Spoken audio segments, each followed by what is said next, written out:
Hi everyone, welcome to the woman of honour series. ഇന്ന് എല്ലാവർക്കും ഒരു നല്ല ദിവസം നേർന്നുകൊള്ളുന്നു. ഇന്ന് ഞാൻ പറയാൻ പോകുന്ന വീഡിയോ നോളജ് ഷെയറിങ്ങിൻ്റെ ഒരു ഭാഗമെന്ന് വിചാരിക്കാം. അതൊരു ക്രിസ്തീയ പാട്ടിനെ കുറിച്ചുള്ള ഒരു ഇൻഫർമേഷനാണ്. പലർക്കും അറിയാമായിരിക്കാം, പക്ഷേങ്കിൽ അത് അറിയാത്തവർക്ക് വേണ്ടിയാണ് ഈ വീഡിയോ ചെയ്യുന്നത്. I have decided to follow Jesus. ആ പാട്ട് കേട്ട് എല്ലാവരും കേട്ടിട്ടുണ്ടായിരിക്കും.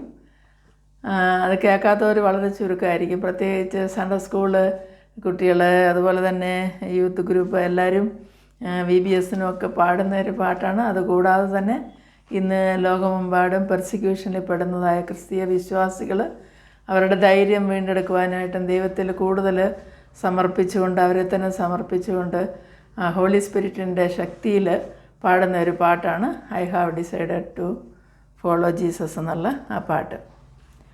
എന്നാൽ ഈ ഗാനത്തിൻ്റെ പിന്നിൽ ഒരു റിയൽ സ്റ്റോറിയുണ്ട്. അത് നിങ്ങളിൽ എത്ര പേർക്ക് അറിയാമെന്ന് എനിക്കറിയില്ല. ക്രിസ്തുവിനെ അനുഗമിക്കുവാനായിട്ട് തീരുമാനിച്ച് കഴിയുമ്പോഴുള്ള പ്രതിസന്ധികൾ വളരെയാണ്. ക്രിസ്തു പറഞ്ഞിട്ടുണ്ടല്ലോ, ഗോതമ്പ് മണി നിലത്ത് വീണ് ചാകുന്നില്ല എങ്കിൽ അതിന് അധികം ഫലം കൊടുക്കുവാനായിട്ട് സാധിക്കത്തില്ല. അതേസമയം അത് ഗോതമ്പ് മണി മണ്ണിൽ വീണ് ചത്ത് കഴിയുമ്പോൾ കൂടുതൽ ചെടികളും കതിരുകളും ഒക്കെ അതിൽ നിന്നുണ്ടാകുന്നു, അധികം ഫലം ലഭിക്കുന്നുവെന്ന്. അപ്പോൾ ഈ ഗാനത്തിൻ്റെ പിന്നിലെ കഥ ഇങ്ങനെയാണ്. അതായത് ഈ സംഭവം ഇന്ത്യയിൽ നടക്കുന്നൊരു കാര്യമാണ്. നോർത്ത് ഈസ്റ്റേൺ ഇന്ത്യയിൽ ആസാമിൽ വർഷങ്ങൾക്ക് മുമ്പ്, അതായത് ഏകദേശം ഒരു 150 വർഷം മുമ്പ് നടന്ന ഒരു കാര്യമാണ്. അപ്പോൾ അവിടെ അന്നത്തെ സാഹചര്യം എന്ന് പറയുന്നത് ശരിക്കും വന്നിട്ട് വളരെ ബാക്ക്വേർഡായിട്ടുള്ള ഒരു സ്ഥലം, പ്രത്യേകിച്ച് ഗോത്രവിഭാഗങ്ങളും അവിടെ ജീവിക്കുന്ന സ്ഥലമാണ്. അപ്പോൾ ഈ ബാക്ക്ഗ്രൗണ്ട് പറയുന്ന ഒരു true story of an Indian family in Assam who converted to Christianity. അവരുടെ ജീവിതത്തിൽ നിന്ന് അവരുടെ ജീവിതം എങ്ങനെയായിരുന്നു എന്നുള്ളതാണ് ഈ പാട്ടിൽ കൂടെ നമ്മൾ അറിയുന്നത്. ഈ പാട്ടിൻ്റെ ഒറിജിനൽ ഇന്ത്യയിൽ നിന്നാണെന്ന് പറഞ്ഞല്ലോ, എന്നാൽ ഇത് ഗാരോ എന്ന് പറയുന്ന സ്ഥലമാണ്. ഗാരോ എന്ന് പറയുന്ന മനുഷ്യന് ആസാമിൽ ഉള്ള ഒരു വില്ലേജിൽ ഉണ്ടായ സംഭവമാണ്. ഒരു 150 വർഷം മുൻപ് വെയിൽസിൽ വന്നിട്ട് വലിയ ഒരു റിവൈവൽ ഉണ്ടാകുകയുണ്ടായി. അപ്പോൾ അതിൻ്റെ ഫലമായിട്ട് അനേകം മിഷണറിമാർ ഇന്ത്യയിലേക്ക് കടന്നു വരികയും നോർത്ത് ഈസ്റ്റേൺ ഇന്ത്യ കമ്പനി നമുക്കറിയാമല്ലോ, കൽക്കട്ടയിലായിരുന്നു അതിൻ്റെ മെയിൻ ബേസ്. അപ്പോൾ ഈസ്റ്റ് ഇന്ത്യയിലേക്ക് അനേകർ ഈ നമ്മുടെ സുവിശേഷം പ്രചരിപ്പിക്കുവാനായിട്ട് കടന്നു വന്നു. അതിലൊരാളാണ് വില്യം കേരി. അതിൽ പറയുമ്പോൾ അവരെ കൊണ്ട് അവർ വന്ന് ഈ ഗോസ്പൽ പറഞ്ഞെങ്കിലും അത് അവിടെ പ്രചരിപ്പിക്കുവാനോ ഒന്നും സാധിച്ചില്ല. കാരണം എന്ന് പറഞ്ഞാൽ അത് ഹൺഡ്രഡ്സ് ഓഫ് ട്രൈബ്സ്, പല ഗ്രൂപ്പിലുള്ള ആൾക്കാർ അവർ പ്രിമിറ്റീവായിട്ടും അവരൊരു അഗ്രസീവായിട്ടുള്ള നേച്ചറുള്ള അവർ ഹെഡ് ഹണ്ടേഴ്സായിട്ട് ജീവിച്ചിരുന്ന കാലമായിരുന്നത്. അവർ ശരിക്കും മിഷണറിമാരുടെ ഈ ഇതൊന്നും ഉൾക്കൊള്ളുവാനല്ല അവർ സ്വീകരിച്ചു ഒന്നും ഇല്ല എന്നുള്ളതാണ് വാസ്തവം. അങ്ങനെ അനേകർ തിരികെ പോയി വന്നിട്ടും അവർക്ക് പ്രയോജനമൊന്നും ഉണ്ടാക്കാൻ സാധിച്ചില്ല. അപ്പോൾ ഈ കമ്മ്യൂണിറ്റികൾ അവരുടെ ജീവിത രീതി നമുക്കറിയാമല്ലോ, ട്രൈബൽ കമ്മ്യൂണിറ്റി മറ്റുള്ളവരുമായിട്ട് മിങ്കിളാകുന്നതൊക്കെ വളരെ കുറവാണ്. തന്നെയല്ല അവരുടെ ചീഫായിരിക്കുന്ന ആൾ, വില്ലേജ് ചീഫാണ് അവരുടെ റൂളർ. അതുപോലെ ആ റൂളർ എന്ത് പറയുന്നു അതാണ് അവർ കേൾക്കുന്നത്. അപ്പോൾ ഈ ഒരു 150 വർഷം മുമ്പെന്ന് ഞാൻ പറഞ്ഞല്ലോ, ഈ അമേരിക്കൻ ബാപ്റ്റിസ്റ്റ് മിഷൻ എന്ന് പറയുന്ന, അതായത് അമേരിക്കൻ ബാപ്റ്റിസ്റ്റ് മിഷൻ, അവർ വന്നിട്ട് ഇങ്ങനെ ഈ സുവിശേഷം പ്രചരിപ്പിക്കുവാനായിട്ട് അവരും ഇന്ത്യയിലേക്ക് കടന്നു വരികയുണ്ടായി. കടന്നു വന്നിട്ട് അവർ യേശുവിൻ്റെ സ്നേഹത്തെക്കുറിച്ചും സമാധാനത്തെക്കുറിച്ചും അവൻ്റെ പ്രത്യാശയെക്കുറിച്ചൊക്കെ പറഞ്ഞെങ്കിലും നാച്ചുറലി അത് ആരും കൈക്കൊണ്ടില്ലെന്നുള്ളതാണ്. അതിൽ പിന്നീട് ഒരു മിഷണറി വന്നിട്ട് ഒരു ഫാമിലിയെ, അതായത് ഒരു മനുഷ്യനെ കൺവേർട്ട് ചെയ്യുവാനായിട്ട് ഇടയായി എന്നുള്ളതാണ്. അദ്ദേഹവും അദ്ദേഹത്തിൻ്റെ ഭാര്യയും 2 മക്കളും ആൺകുട്ടികൾ അവരും യേശുവിനെ സ്വീകരിക്കുകയും അങ്ങനെ അത് ആദ്യമായിട്ട് ഈസ്റ്റേൺ ഇന്ത്യയിൽ ഒരു ക്രിസ്ത്യൻ വിശ്വാസി ഉണ്ടാകുകയാണ് ഉണ്ടായത്. ഒരു കുടുംബം അങ്ങനെ രക്ഷയിലേക്ക് വന്നു. അപ്പോൾ ഇവരുടെ ഈ ന്യൂസ് ഒരു കണ്ടേജിയസ് ആയെന്ന് പറഞ്ഞ പോലെ തന്നെ പല വില്ലേജേഴ്സും വന്നിട്ട് യേശുവിൻ്റെ സുവിശേഷം കേൾക്കുവാനും അതിലേക്ക് ആകർഷിക്കുവാനായിട്ട് ഇടയായി. ഈ വിവരം വന്നിട്ട് വില്ലേജ് ചീഫിന് വിവരം കിട്ടിക്കഴിഞ്ഞപ്പോൾ അദ്ദേഹത്തിന് ഭയങ്കരമായ ദേഷ്യവും അരിശവും ഒക്കെ ഉണ്ടായി. അദ്ദേഹം എല്ലാവരെയും വിളിച്ചുകൂട്ടി. അപ്പോൾ ഈ ക്രിസ്തുവിനെ ആദ്യമായിട്ട് സ്വീകരിച്ച ആ മനുഷ്യനെ, അയാളുടെ കുടുംബത്തെയും വിളിച്ചു. എന്നിട്ട് ഈ ഗ്രൂപ്പിൻ്റെ മധ്യത്തിൽ വെച്ച് പറഞ്ഞ്, നിങ്ങൾ വന്നിട്ട് യേശുവിനെ തള്ളിപ്പറയുന്നില്ല എങ്കിൽ നിങ്ങളുടെ മക്കളെ കൊല്ലുമെന്ന് പറഞ്ഞു.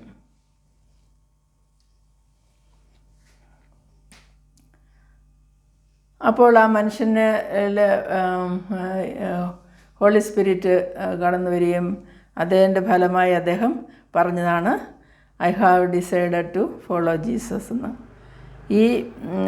ഇത് കേട്ടതും ഈ റെഫ്യൂസ് ചെയ്തത് കേട്ടപ്പോൾ വില്ലേജ് ചീഫിന് വളരെ ദേഷ്യം എന്ന് പറഞ്ഞാൽ അദ്ദേഹത്തിന് വളരെയധികം ദേഷ്യം വന്നിട്ട് അയാളുടെ അപ്പോഴെല്ലാം ഈ ആരോ അതായത് അമ്പ് ചെയ്ത് കൊല്ലുന്ന രീതിയായിരുന്നു. അപ്പോൾ അയാളുടെ കൂടെയുള്ള അതിൻ്റെ ചീഫായിട്ടുള്ള ആളോട് പറഞ്ഞു അവരുടെ മക്കളെ 2 പേരെയും അമ്പ് ചെയ്ത് കൊല്ലാൻ പറഞ്ഞു. അപ്പോൾ ഈ മാതാപിതാക്കളുടെ മുമ്പിലും സമൂഹത്തിൻ്റെ മുമ്പിൽ വെച്ച് തന്നെ ആ 2 കുട്ടികളെയും അമ്പ് ചെയ്ത് കൊല്ലുകയുണ്ടായി.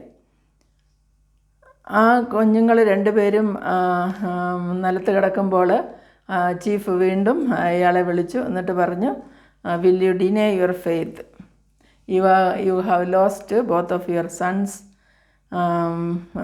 U will lose your wife too എന്ന് പറഞ്ഞിട്ട്. അതായത് നിൻ്റെ 2 മക്കളെയും നിനക്ക് നഷ്ടമായി, നീ നിൻ്റെ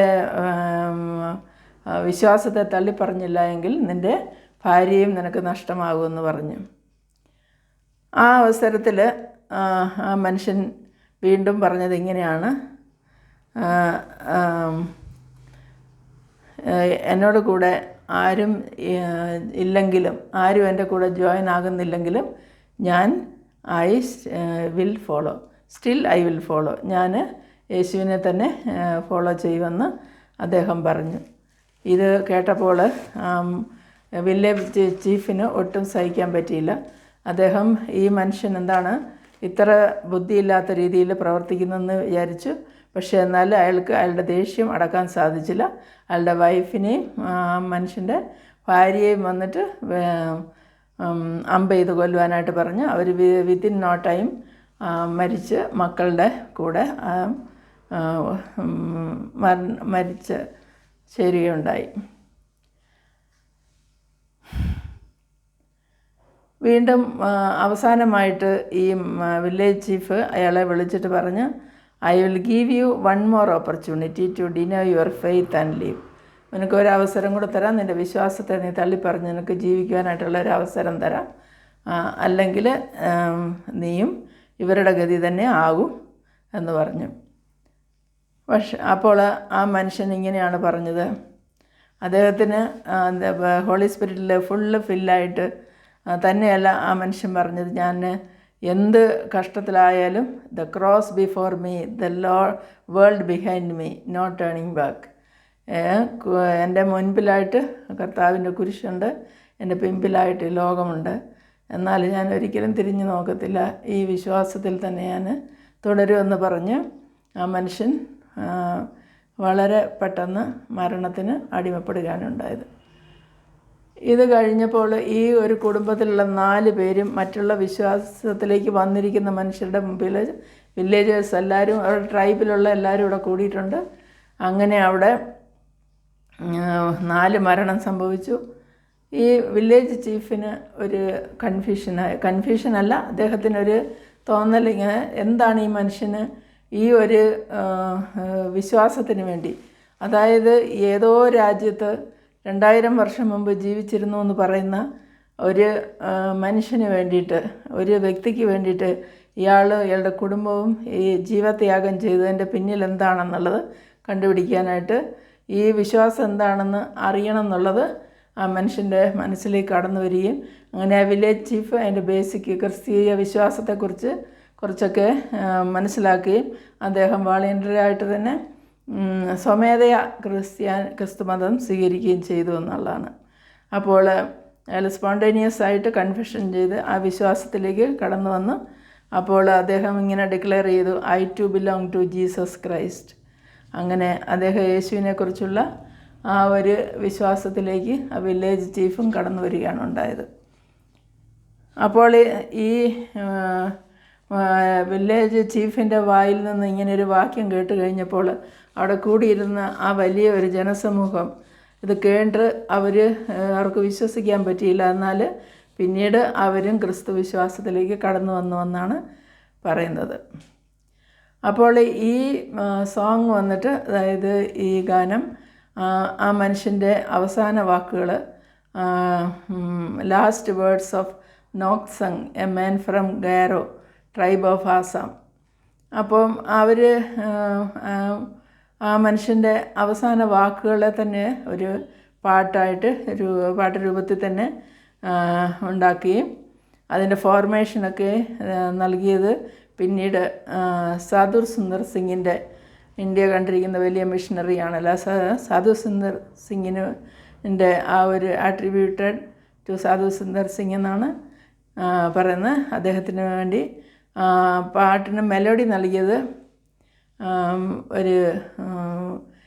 നൽകിയിട്ട് ഇന്ത്യൻ ടൈറ്റിൽ കൊടുത്തിട്ട് ആസാം എന്നാണ് റീജിയണൽ ടെക്സ്റ്റ് ഇതിൽ പാട്ടായിട്ട് രൂപീകരിച്ച് ഇൻക്ലൂഡ് ചെയ്തു. അതുപോലെ തന്നെ 1959 അത് ഒരു വില്യം ജെൻസൺ റെനാൾഡ് എന്ന് പറയുന്നൊരു അമേരിക്കൻ എഡിറ്റർ വന്നിട്ട് അത് അസംബ്ലി സോങ് ബുക്കിൽ ഇൻക്ലൂഡ് ചെയ്തു. അങ്ങനെ ആ പാട്ട് ഇപ്പോൾ 1959 മുതൽ ഒഫീഷ്യലായിട്ട് മിക്കവാറും എല്ലാ പാഠപുസ്തകങ്ങളിലും ഉണ്ട്. ആ ഗീതം വന്നിട്ട് കേൾക്കുമ്പോൾ ഇങ്ങനെ ഒരു ജീവിതം അതിൻ്റെ പിന്നിലുണ്ടായിരുന്നു എന്നുള്ളത് നമുക്ക് എത്ര പേർക്ക് അറിയാമായിരുന്നു എന്നുള്ള അറിയില്ല. എനിക്ക് പറയുമ്പോൾ തന്നെ എൻ്റെ തൊണ്ട ഇടറുകയാണ്. അപ്പോൾ കർത്താവിന് വേണ്ടി ജീവത്യാഗം ചെയ്ത ആ കുടുംബത്തിന് ബേസ് ചെയ്ത് അവരുടെ ലാസ്റ്റ് വേർഡ്സാണ് ഈ പാട്ടെന്ന് പറഞ്ഞുകൊണ്ട് ഇത്രയും നിങ്ങളോട് പറയുവാനായിട്ട് അതിൽ സഹായിച്ച ദൈവത്തിന് നന്ദി പറയുന്നു. എല്ലാവർക്കും നല്ലൊരു ദിവസം ആശംസിച്ചുകൊണ്ട് ഈ വീഡിയോ ചുരുക്കുന്നു. ഇഷ്ടമായ ലൈക്ക് ചെയ്യുക, ഷെയർ ചെയ്യുക. ബായ്.